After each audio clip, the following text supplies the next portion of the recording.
आज हम लोग किसान मुद्दे पर चर्चा करने जा रहे हैं, क्योंकि एक मीडिया में एक अलग तरह की अफवाह फैलाई जा रही है। लेकिन हम मोर्चा टीवी के दर्शकों को बताना चाहते हैं कि ये कंटिन्यूटी है जो चला आ रहा है। इसके हमने कभी अपना फैसला स्थगित केवल किया था जब यहाँ से जाते समय, और बोले थे कि अगर नहीं मांग मानी जाएगी तो हम फिर से लौट कर आएंगे। उस बीच ठीक है, बहुत सारी मीटिंग हुई। केंद्र सरकार ने जो लिखित वादे किए थे वो कोई वादा उसमें से पूरा नहीं किया। इसके लिए एसकेएम कई बार दिल्ली आया, प्रेस कॉन्फ्रेंस किया, अलग अलग जनप्रतिनिधियों से मिला, उनके दरवाजे तक गए, अलग अलग राज्यों के राजधानियों में प्रोग्राम किया, लेकिन उनकी बात को अनसुना कर दिया गया। प्रेस कॉन्फ्रेंस भी कई बार किया, लेकिन वहां प्रेस भी उनकी बातों को नहीं सुन रहा था। यानी वेट एंड वॉच सरकार थी कि इनके अंदर टूट होगी, फूट होगी, टूटेंगे। और वो हुआ कि कुछ लोग अलग होकर अपना संयुक्त किसान मोर्चा राजनैतिक बनाए। ठीक है, उन्होंने एक शुरू किया है, लेकिन एसकेएम उसके साथ खड़ा है। लेकिन मीडिया में एक अफवाह ऐसी फैलाई जा रही है कि ये जो पिछली बार भी थी कि ये पंजाब के केवल किसान है, इस बार तो देखो यार, दर्शन पाल नहीं है, जोगेंद्र यादव नहीं है, टिकैत नहीं, इन्होंने अपने आप को अलग कर दिया। यानी वो एसकेएम के जो प्रेस रिलीज आती है, जो एसकेएम बोलता है, उस पर भी ध्यान नहीं देते हैं। इसी पर आज हम लोग थोड़ा आगे और चर्चा करेंगे। तो प्रत्युष जी, आप ये बताइए, प्रत्युष चंद्रा, कि आप ये एसकेएम के पूरा जो ये आंदोलन है, जो कि पहला आंदोलन था दिल्ली हरियाणा बॉर्डर पर, इस बार के आंदोलन जो है हरियाणा और पंजाब बॉर्डर पर चल रहा है, तो इसको आप कैसे देख रहे हैं? देखिए, एक जो आप जहाँ से शुरू कर रहे थे, ये मुझे लगता है कि मीडिया, पहली बात तो हम मीडिया जिस तरह से आंदोलन को पिक्चराइज कर रहा है, चाहे वो टुकड़ों में देखे, चाहे वो देखे कि उसके विभाजन को देखे, तमाम चीजें जो वो कर रहा है, वो तो उसका तरीका है इसको इस रूप में प्रेजेंट करने का। और वो पहली बार भी जब आंदोलन चला था तो उस दौरान भी इसी तरह से कर रहा था। शुरू में डिनायल करते करते करते करते बाद में लगने लगा कि हाँ, सचमुच ये असरदार आंदोलन होगा। तब वहां जो है वो उसको एक अलग ढंग से प्रेजेंट, उसके अंदर अलग अलग तरह के आइडेंटिटीज के बीच के टकराव को, नेताओं के बीच के टकराव को, अलग अलग चीजों को दिखाते रहा है। यानी आंदोलन को उसकी आंतरिकता, लोगों से अलग करके केवल चेहरों और संगठन के नामों तक सीमित अगर रख दिया जाएगा तो उनके लिए आसान हो जाता है, मैनेज करना आसान हो जाता है, अपने बातों को कहना आसान हो जाता है, सरकार के लिए आसान हो जाता है। क्योंकि देखिए, जब भी आप कहेंगे कि ये केवल, मतलब मैं तो ये भी कहूंगा कि एसकेएम का ही आंदोलन है अगर, हाँ, एक चीज कि एसकेएम कोई संगठन है, उसका ये आंदोलन है, ये कहना एक बात हुई, और ये किसानों का आंदोलन है, ये कहना दूसरी बात हुई। तो मैं ये कह रहा हूं कि इसको किसान आंदोलन के रूप में दिखाने से जो जिस तरह की निरंतरता दिखती है, कंटिन्यूटी दिखती है, वो संगठन, क्योंकि संगठन के चरित्र बदलते रहते हैं, संगठन के स्वरूप भी, जो नाम भी बदलते रहते हैं, संगठन के बिखराव भी बदलते रहते हैं, पर ये सारे संगठन किसानों के बीच में काम कर रहे हैं और उनके मुद्दों के बीच में सामंजस्यता भी है, समानता भी है। तो इस कारण से मेरी समझ है कि जैसे ही आप इसको एक किसान, मतलब किसी संगठन का आंदोलन कहने के बगैर के बजाय इसको वर्ग के आंदोलन के रूप में अगर हम देखेंगे तो शायद वो निरंतरता और साफ दिखेगी। तो मीडिया हो या सरकार हो, और कभी कभी हम लोग भी, हाँ, जो लोग आंदोलनों के हिस्सा बनते हैं, वे भी कई बार तो उनको आसान होती है समझने में कि अगर अगर उसको संगठन के साथ जोड़ दिया जाए, उनको जैसे मजदूर आंदोलन के साथ भी होता है कि ये किसी एक पर्टिकुलर संगठन का आंदोलन है, मतलब मजदूर का आंदोलन, किसान का आंदोलन कहने से शायद उसमें आप जो जो वर्गीय नेतृत्व है उसको आप वर्ग का जो अपना चरित्र का जो नेतृत्व है उसको आप ज्यादा आसानी से समझ पाएंगे, और नेता और ये जो संगठन के साथ जोड़कर अगर देखेंगे तो वो मैनेज करना आसान होगा। हाँ, पर वो इस आंदोलन का पर मैं सच्ची आपको थोड़ा रोकना चाहता हूं, मैंने आपकी बातों को आगे बढ़ाते हुए, कि कभी हम देखते हैं कि डब्ल्यूटीओ के खिलाफ जाफी बनता है और अलग अलग मुद्दे पर बनता है। इसी अगर मैं एसकेएम के कंटिन्यूटी को ही देखा जाए तो मंदसौर गोली कांड के बाद एआईकेसीसी बना, उसके बाद एसकेएम बना, एसकेएम महाराज में मतलब चीजें चलती लगती है, लेकिन कुल मिलाकर ये किसानों का आंदोलन है जो अपने मांगों पर लड़ते रहते हैं और इसी रूप में देखना चाहिए। तो प्रत्युष नीलोत्पल जी से मैं ये समझना चाहूंगा कि ये जो आंदोलन चल रहे हैं अलग अलग, जो जिसका एक आज भारत बंद भी था, इसके हम के तरफ से भारत बंद का काल था, मैं जो देख रहा हूँ कि अलग अलग राज्यों में बहुत एक सफल रहा है। मैंने उस तरह जो जो उनका अपना टारगेट था, मैंने जो मेरे पास फोटो वीडियो आ रहा है वो काफी अच्छे से उन्होंने किया है। तो इसका कुछ आप बेचैनी देख रहे हैं सत्ताधारी या विपक्ष के अंदर भी? विपक्ष भले बोल दे रहा है कांग्रेस की आज सपोर्ट कर रहा है, लेकिन अगर आप देखा जाए तो ये तो न्यू इकोनॉमी पॉलिसी के अंदर जो चीजें हैं उसी की कंटिन्यूटी कर रहे हैं। ये भी सरकार जो है मोदी सरकार उसी की कंटिन्यूटी कर रही है, एक फास्ट है। तो ये क्या चीजें जो ये किसानों के आंदोलन है, कुछ नए रूप में नए चीज भारत में आ सकती है? देखिए, जैसा प्रत्युष ने अभी कहा ना, उसी चीज को मैं थोड़ा आगे बढ़ाऊंगा। सवाल ये है कि हम इसको किस दृष्टिकोण से देख रहे हैं। क्या वर्गीय दृष्टिकोण से देख रहे हैं, या हम इसे जो एजेंडा पेडल होता है आपके जो मेन स्ट्रीम मीडिया में, उस हिसाब से देख रहे हैं। तो जब आप विपक्ष कहते हैं तो अगर केवल वो राजनीतिक पार्टी के विपक्ष जो संसद में आज जिनके पास कम सीटें हैं और वो सरकार में नहीं है, उसे विपक्ष कहना एक अलग सवाल होगा। लेकिन जो वर्गीय राजनीति के हिसाब से यदि आप देखें तो विपक्ष तो एक पूंजीवादी सत्ता में पूंजीपति, पूंजी के जो सरमाएदार हैं, और जो एक तरफ से मेहनतकश आवाम है, वो भी उन दोनों के बीच का अंतर्विरोध है। और मेहनतकश हमेशा ही इसमें विपक्ष की ही भूमिका निभाती है। तो वही किसान आंदोलन के भी दौरान आप देखें, जो वर्गीय चरित्र है इसका, वो कहीं ना कहीं तो सारी जगह से गौन है। कोई भी इसका वर्गीय विश्लेषण नहीं कर रहा है। ना तो वामपंथी खेमे का जो ये एक महत्वपूर्ण टास्क हो सकता था, लेकिन वो टास्क भी मुझे कहीं ना कहीं, और ये मेरी जाति वो पर्सनल ऑब्जर्वेशन है, कि वामपंथी खेमे ने भी इस आंदोलन को केवल रस्म अदायगी के तौर पर अभी तक देखा है। कुछ एक विश्लेषण हुए हैं, लेकिन अधिकतर आप विश्लेषण देखें वो बहुत ही सतही है, और केवल उसे एसकेएम, एआईकेएस या आपने और जो फोरम्स बताए उनके आंदोलन के तौर पे देखा है। ये कोई नहीं देख रहा कि ये वर्गीय व्यवस्था और जो वर्गीय संघर्ष है और तनाव है और जो पूंजीवादी संकट जिस तरीके से बढ़ रहा है, उसका ये नतीजा है। आखिर ये समझदारी की बात है कि वो किसान क्यों लड़ रहे हैं। वो किसान एसकेएम को या किसी नेता को, चाहे वो टिकैत साहब हो, चाहे वो अलग अलग बीकेयू के जो धड़े हैं, उनको स्टैब्लिश करने के लिए तो नहीं लड़ रहे। यानी कि जो मांग है वो कुछ और है, और दिखाई बात जा रही जो चीजें हैं वो कुछ और।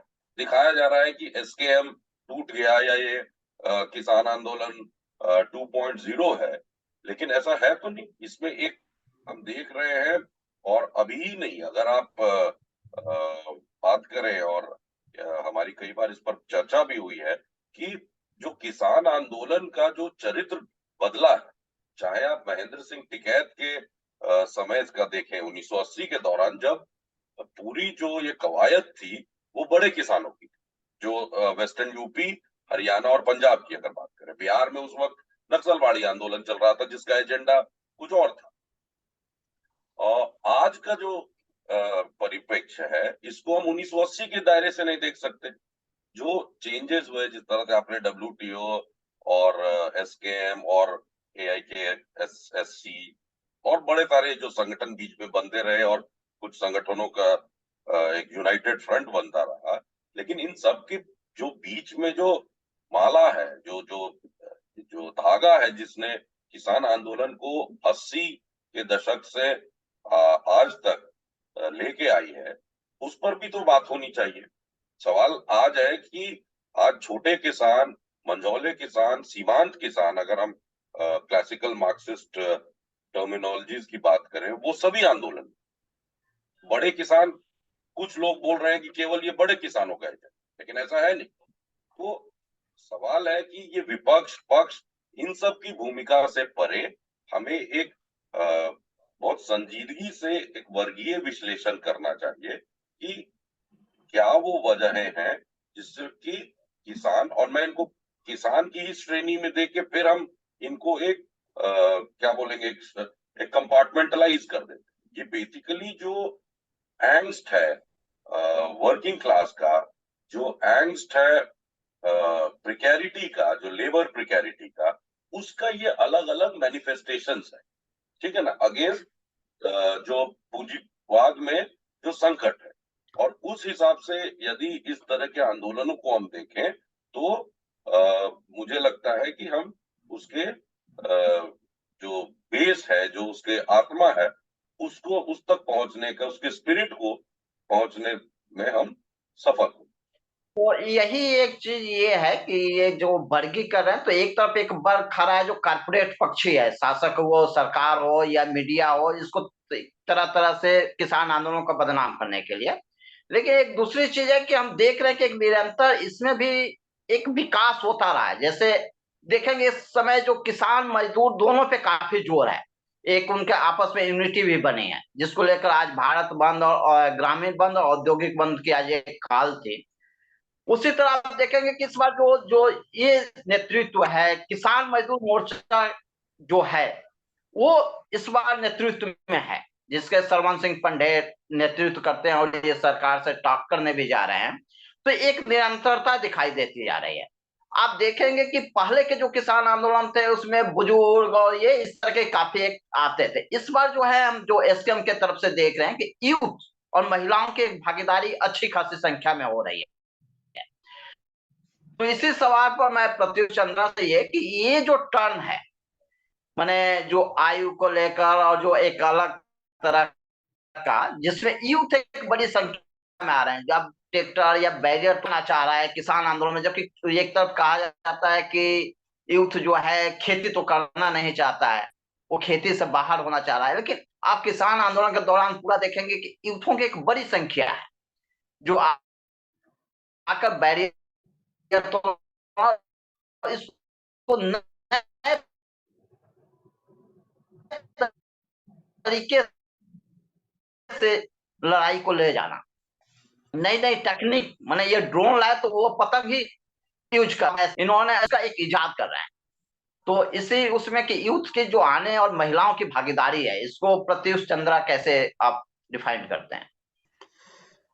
पिछली बार जब बैठे थे किसान, उस दौरान भी एक चीज जो हम लोगों ने अपनी तरफ से पर्चों में और चर्चाओं में भी बोली थी, वो ये था कि किसान को जब हम देखते हैं तो किसान कोई एक रूप नहीं है, उसमें मतलब ये खेती से जुड़े हुए बहुत बहुत बड़ा तबका है, और जो खेती के साथ घटित हो रहा है उसका मतलब जो कृषि के साथ जो चीजें जो अर्थव्यवस्था में जो घटनाएं हो रही हैं, जो बदलाव आ रहे हैं, वो उसका असर हर एक हिस्से पर पड़ रहा है, पर उसका अनुपात अलग अलग है। और इसी कारण से हम जब जब ये बात सुनील ने सही सवाल उठाया, क्योंकि नौजवानों का आना वो द्योतक मतलब ये है कि हम मतलब इस चीज को के लिए हमें मजबूर करता है कि उनका सवाल केवल किसान आंदोलन के चिन्हित मांगों तक नहीं है। जो चिन्हित मांगे हैं, जैसे एमएसपी की मांग है या जो खेती से रिलेटेड मांगे हैं, केवल वो नहीं है।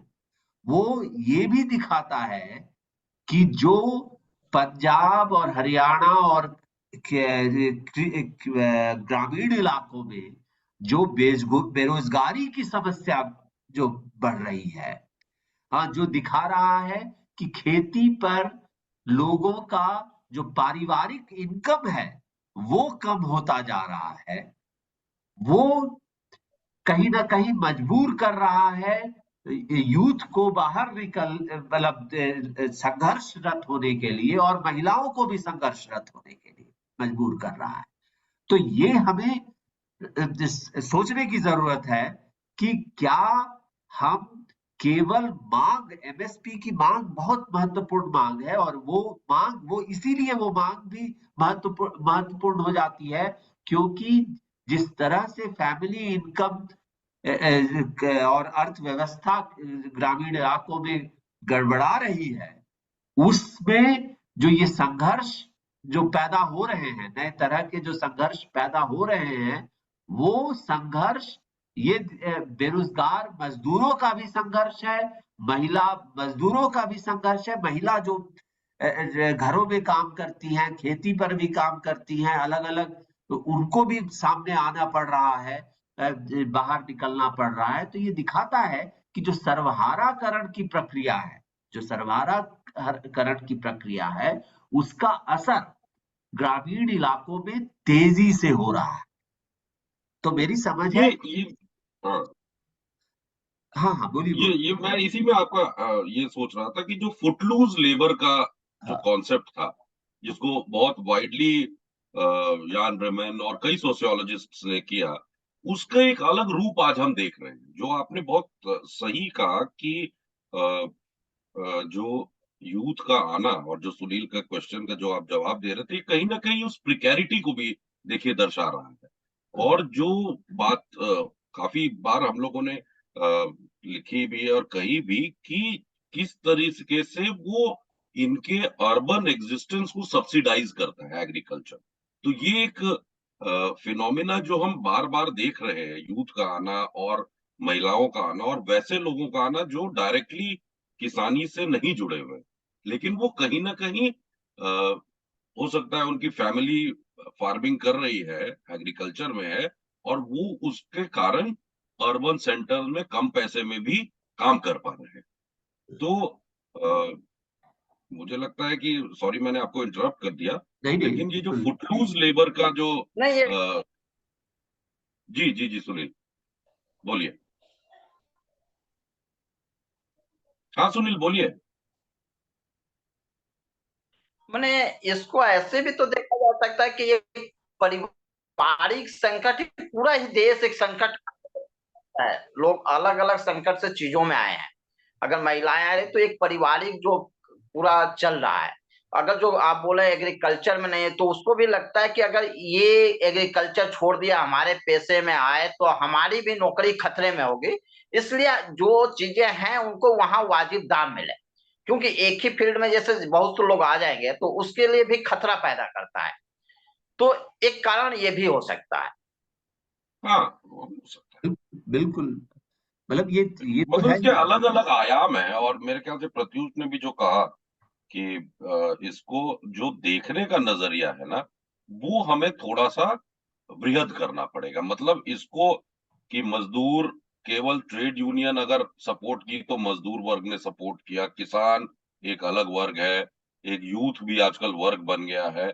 इस तरीके से यदि हम किसी आंदोलन को देखते हैं तो उसकी जो पूरे उसके जो स्वर है वो कहीं ना कहीं हम मिस कर जाते हैं।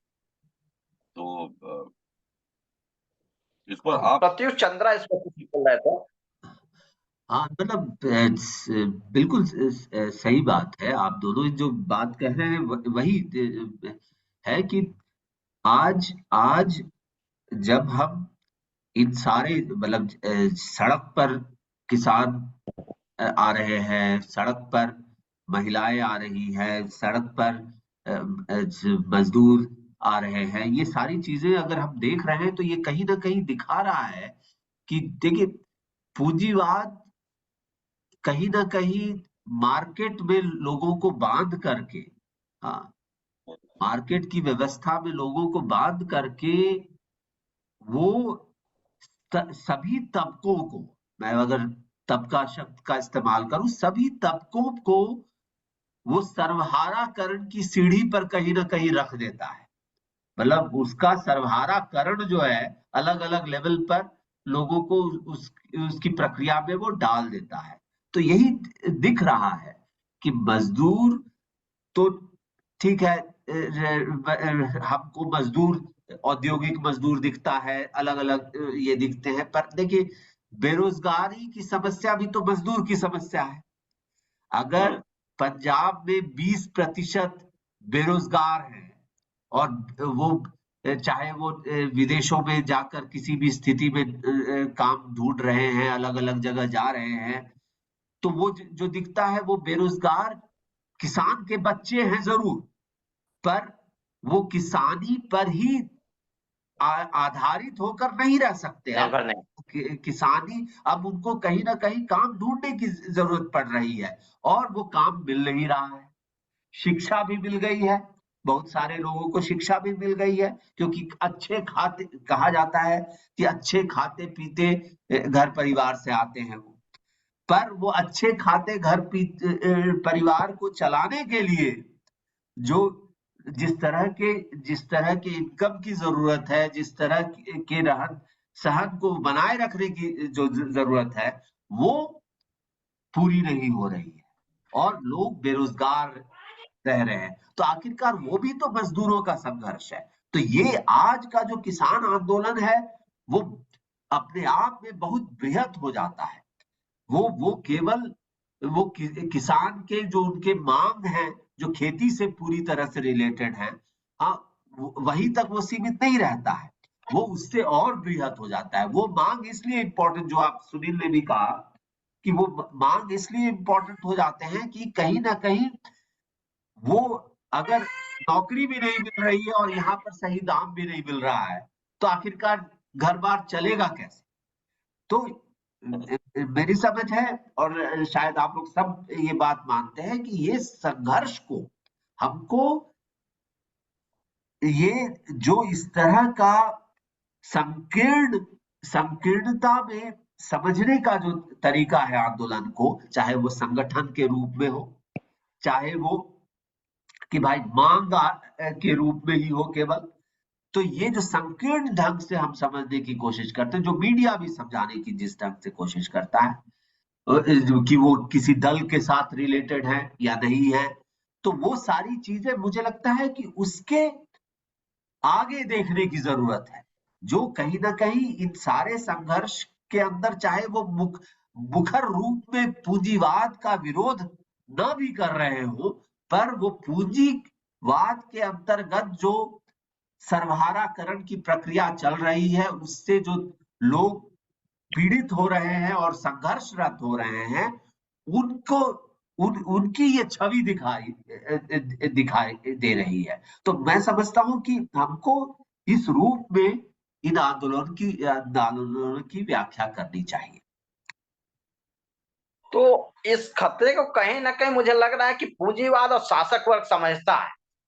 तभी आप देखेंगे इस बार एक बहुत बड़ा जोर है कि मजदूरों को तकलीफ हो रही है। टिकरी बॉर्डर, संधू बॉर्डर पर जा जाकर आप जो है मजदूरों को दिखा रहे हैं कि कितने किलोमीटर पैदल चल कर आए, उनको फैक्ट्री नहीं है, उनकी घर कैसे, उनकी न्यूनतम वेतन मिलता है नहीं, इस पर कोई मीडिया बात नहीं करते, लेकिन उनसे कितना किलोमीटर आप चल कर आ रहे हैं, अब कैसे जाएंगे, नौकरी छूट जाएगी, इस तरह की बातें तमाम आ रही है।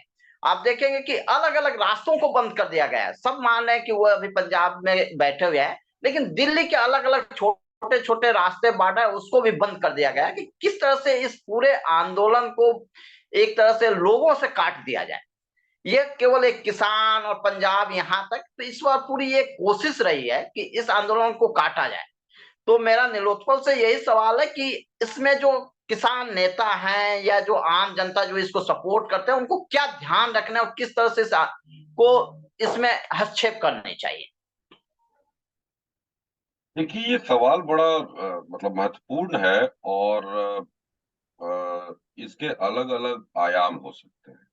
और जब मदद की बात है, तो मदद के जो दायरा होता है किसी आंदोलन में, और इतिहास ने जो हमें दिखाया है आंदोलन या क्रांति में, वो हर एक व्यक्ति एक पर्टिकुलर जंक्चर पर उसका फिक्स्ड एक पॉइंट होता है, एक स्पेस होता है ना, टाइम और स्पेस की अगर हम भाषा में बात करें तो इसमें जो भी लोग हैं जो इसके समर्थक हैं, और खास करके आज के संदर्भ में, जहां पर आप देखिए कि एक पूरी आर्मी लगी हुई है इस पूरे आंदोलन को डिस्क्रेडिट करने के लिए, है ना।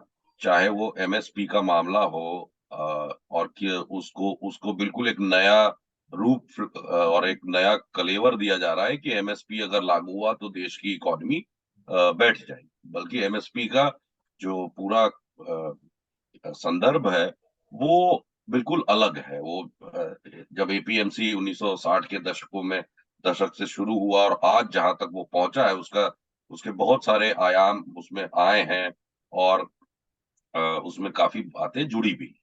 तो सबसे बड़ी बात है, जो मीडिया में आपके जैसे साथी हैं, उनको तो डिस्पेल करना चाहिए ये जो एक यस क्या प्रोपेगेंडा इस पूरे आंदोलन के ऊपर चल रहा है। सही बातें आगे आनी चाहिए। और रही बात इस आंदोलन को व्यापक बनाने की, तो वो जो अलग अलग पार्टियों में, अलग अलग संगठनों में हैं, ये तो देखिए उनको सोचना पड़ेगा कि इस आंदोलन को केवल पश्चिमी यूपी, हरियाणा और पंजाब से निकाल करके पूरे ऑल इंडिया लेवल पर कैसे लाएं। और ये एक अपने में एक बड़ा विषय है, क्योंकि जो पंजाब, हरियाणा और वेस्टर्न यूपी के किसान की मांग की जो इकोनॉमी है, वो महाराष्ट्र के किसानों में नहीं है। वो बिहार में उसके एक अलग मैनिफेस्टेशन है।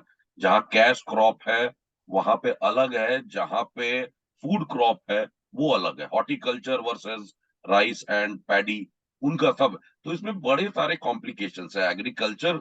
और मुझे याद आ रहा है कि लेनिन ने कहा था कि एग्रीकल्चर कोई एक बॉक्स में आप उसको नहीं देख सकते, कुछ इसी प्रकार से था। तो हमें, और आज की तारीख में जो कॉम्प्लिकेशन है वो और बहुत ज्यादा है। आप उस पर एक एक विषय पर सबसे अच्छा तो मुझे ये लगता है जो लोग मीडिया में हैं कि वो उन चीजों को विस्तार से रखें, और कुछ जर्नलिस्ट और एनालिस्ट ये काम कर भी रहे हैं। तो ये आपने तिलक अलग नहीं अलग जोड़ा राज्य की अलग अलग हाँ, जी जी जी। अलग अलग राज्य की अलग अलग अपनी मांगे हो सकते हैं। किसानों को उसको एक देखना चाहिए, पंजाब का कुछ हो सकता है, हरियाणा का, लेकिन एक कॉमन मांग तो है कि उचित दाम मिलना चाहिए। फसल के जो है किसानों को एक उचित दाम मिले, ये कॉमन है। उसके अलावा अलग अलग स्टेट का अलग अलग है। ये बात आपने सही कहा कि एक पूरा आप मीडिया में देखेंगे फैलाया जा रहा है कि अगर इनको एमएसपी देंगे तो यहाँ का शिक्षा, स्वास्थ्य, इस तरह की चीजें बैठ जाएगी। जबकि उसका अगर टोटल कास्ट जो मीडिया चिल्ला रही है कि अगर सभी फसलों पर अगर आप देते तो 30 से 40 लाख करोड़ आपको खर्च करना पड़ेगा। एक तरफ आप चिल्ला रहे हैं कि 5 से 7 ट्रिलियन की हमारी इकोनॉमी होने जा रही है, उसमें से 30 से 40 लाख डॉलर बहुत एक छोटी रकम है। उसके लिए शिक्षा और स्वास्थ्य पे असर पड़ने का कोई ये नहीं, आप उसको भी बढ़ा सकते हैं अगर। लेकिन आपको क्या है कि कारपोरेट को ये पैसा देना है, 25 लाख करोड़ उनका आप लोन राइट ऑफ कर देते हैं, और अलग अलग समय पर उनको बहुत सारे छूटे देते हैं जो कई लाख करोड़ बैठ जाते हैं। लेकिन आप एमएसपी पर एक जनता को ये बरगलाने का काम, क्योंकि इससे जो फायदा होना इन्हीं मीडिया घरानों के पूंजीपतियों को होना है। वो दो बिजनेस में, मीडिया में भी हैं, दूसरे तरह के बिजनेस में है, तो वो अपने एक तथाकथित सो कॉल मीडिया जिसको बोलते हैं कि मेन स्ट्रीम मीडिया, उसके द्वारा ये फैला रहे हैं। तो मैं प्रत्युष से ये जानना चाहता हूँ कि मान लीजिए कि आंदोलन सक्सेस होना क्यों जरूरी है। अगर ये आंदोलन सक्सेस नहीं होता है तो आम जनता पर किस तरह के प्रभाव पड़ेंगे? देखिए, पहली बात जो जो आपने इससे पहले कहा, देखिए एक चीज जो ये आंदोलन एक और चीज दिखा रहा है कि शायद भाषा, जो जिस तरह की भाषा हम लोग इस्तेमाल करते हैं ना, कि ये व्यवस्था क्या सचमुच इस तरह की जो सहयोग समर्थन मूल्य जो है, हाँ, ये हम लोग बोल देते हैं कि कॉरपोरेट पक्ष ये है और ये तमाम चीजें। आप अगर ध्यान दीजिए तो अभी यूरोप में भी किसानों का आंदोलन चल रहा है। हाँ, यूरोप में भी किसानों का आंदोलन चल रहा है और बहुत सारे लोगों ने बात किया है। ये हर जगह दिखाई दिखाई दे रहा है कि अलग अलग स्तर पर जो ग्रामीण आबादी है, शहरी आबादी है, ये अलग अलग स्तर पर लोग लड़ रहे हैं। तो एक चीज जो हम लोगों को समझने की जरूरत है कि शायद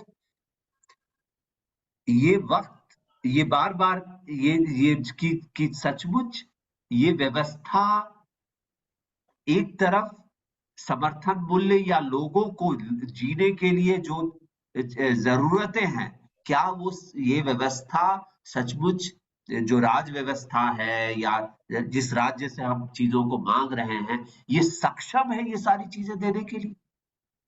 मतलब हम नव उदारवाद के दौर में हम राज्य व्यवस्था से कह रहे हैं कि वो हमको ये सारी चीजें मुहैया करवाए, तब हमारे अंदर भी ये कहीं ना कहीं ये भ्रम है कि ये सचमुच ये व्यवस्था, इस व्यवस्था के अंतर्गत ये चीज पूरा हो सकता है।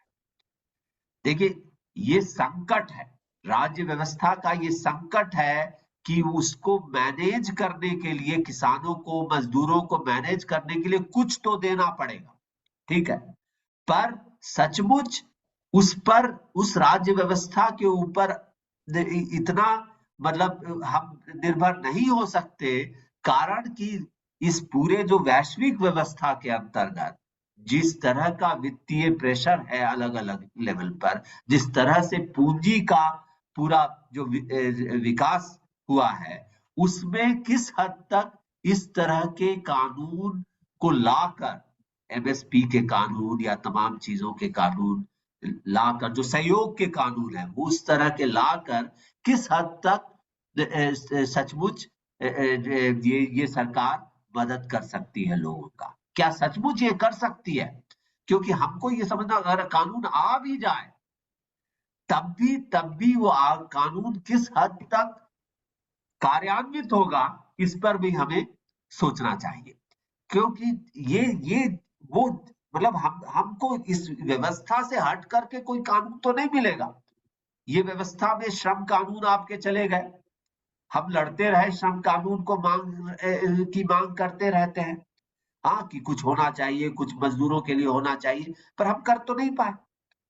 तो इस व्यवस्था के अंतर्गत इसलिए भाषा में हमें सुधार करने की जरूरत पड़ेगी कि हमको अगर जीत हासिल करना है, एमएसपी की लड़ाई, सचमुच एमएसपी की लड़ाई या मजदूरों की डिमांड्स पर भी लड़ाई जो है, अब वो सीधे व्यवस्था को चुनौती देते हैं, इसकी संभावना को हमको दिखाना होगा। क्योंकि कहीं ना कहीं हम सीमित हो जा रहे हैं, हम बोल रहे हैं कि ये हम मान कर चल रहे हैं कि लोग मान ले, कुछ कानून आ जाए तो उससे ये सारी चीजें सुलझने वाली है। लोगों को की बेरोजगारी तो इससे खत्म नहीं होने वाली है, लोगों का जो कष्ट है वो इससे खत्म होने वाला नहीं है अगर ये कानून आ भी जाए। किस हद तक वो होगा, इस व्यवस्था के अंतर्गत किस हद तक वो कार्यान्वित होगा, ये हम नहीं जानते। तो क्योंकि ये विश्व भर में इसी तरह की स्थिति पैदा होती जा रही है, तो ये पूंजीवाद का जो एक संकट भी है, राजकीय संकट भी है पूंजीवाद का हर जगह, कि वो सचमुच उसके पास वो क्षमता ही नहीं है कि लोगों को, अपने लोगों को इस हद तक मदद कर सके। तो समय कम है इसलिए आपको रोकना चाहूंगा। मैंने ये है कि ये पूंजीवादी एक संकट को दिखाता है कि लोगों की जरूरतों को पूरा नहीं कर सकता है, इसलिए ये बिना व्यवस्था परिवर्तन के यह लड़ाई आगे नहीं बढ़ सकती। तो हम लोग आगे और भी इस पर चर्चा करेंगे, लेकिन नीलोत्पल से आखिरी कमेंट मैं चाहूंगा कि कैसे इसको हम जो है व्यवस्था परिवर्तन, इसमें क्या स्लोगन, क्योंकि अभी एक मांग इन्होंने एसकेएम से अलग जोड़ा है, डब्ल्यूटीओ से बाहर आ, इसी पर लेकर मीडिया चिल्ला रही, देखो आज ये बोल रहे हैं, कल ये बोल रहे हैं।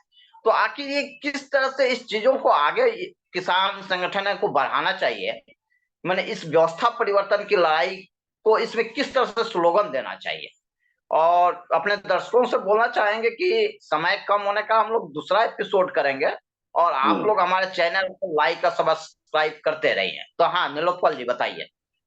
देखिए, आंदोलन अपना स्लोगन खुद बनाता है, वो आप स्लोगन लेके आंदोलन नहीं करते। तो ये मेरे लिए कहना बहुत मुश्किल है कि क्या आंदोलन होना, ये क्या स्लोगन होना चाहिए था। लेकिन हाँ, ये बात सही है कि WTO, MSP, agriculture as a whole, जो उसकी पूरी इकोनॉमिक्स है या पॉलिटिकल इकोनॉमी है, जो पूरी कृषि कानून, कृषि व्यवस्था की, इसको मद्देनजर में रखकर नए प्रयोग हो रहे हैं और होते रहे।